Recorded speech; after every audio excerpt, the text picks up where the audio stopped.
السلام عليكم، مرحبا بكم، مشاركة لاباس. الحمد لله. اليوم في هذه اللحظات انتهت الندوة الصحفية مع المدرب بيتكوفيتش، وجبنا لكم أبرز ما مر على هذا الندوة الصحفية. أولا فيما يخص استدعاء رياض محرز،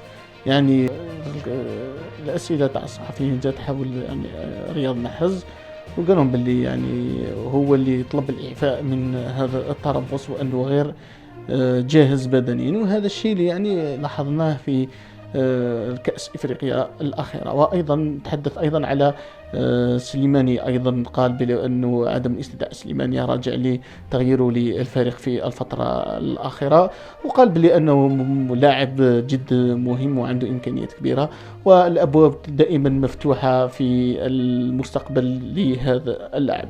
وأيضا تكلم على أنه في هذه الفترة كان فيه حوالي 70 لاعب في مفكرة هذا المدرب، وأنه تم انتقاء 31 لاعب، وأعطى فرص جديدة لبعض اللاعبين لتجربهم في الدورة الدولية التي سنواجه فيها كل من جنوب إفريقيا وبوليفيا. وقال بلي أنه فيه فرصة لهذا اللاعبين الجدد في مثلا في منصب الليلي وفي مناصب أخرى وفي غولي أيضا.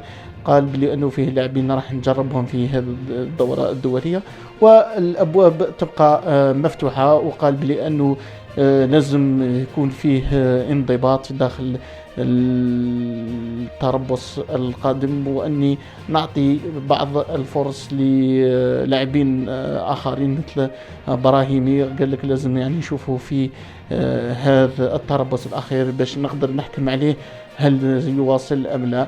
نظن هذه أبرز النقاط اللي يتناولها بيتكوفيتش حول القائمة الأساسية اللي راح تخوض دورة فيفا سيري في شهر مارس.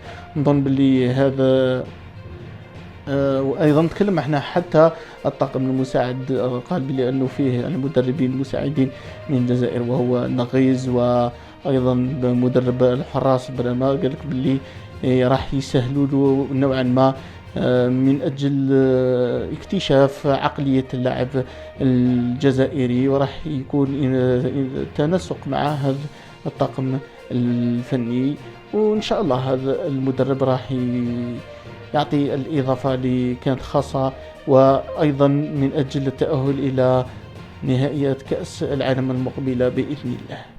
وشكرا.